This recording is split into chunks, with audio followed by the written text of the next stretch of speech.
નમસ્કાર દર્શક મિત્રો, આપ નિહાળી રહ્યા છો 76 ગુજરાતી ન્યૂઝ। હું છું તમારી સાથે રાઠોડ મહેશ્વરી। તો ચાલો જોઈએ આજના તાજા સમાચાર।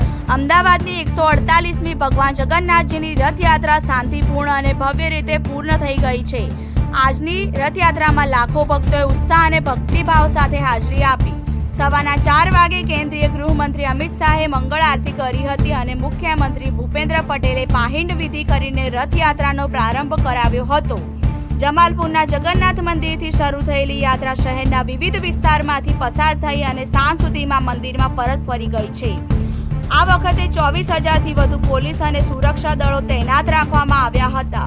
ડ્રોન અને AI કેમેરાથી સતત નજર રાખવામાં આવી અને યાત્રા દરમિયાન કોઈ મોટી અનિચ્છનીય ઘટના નોંધાઈ નથી।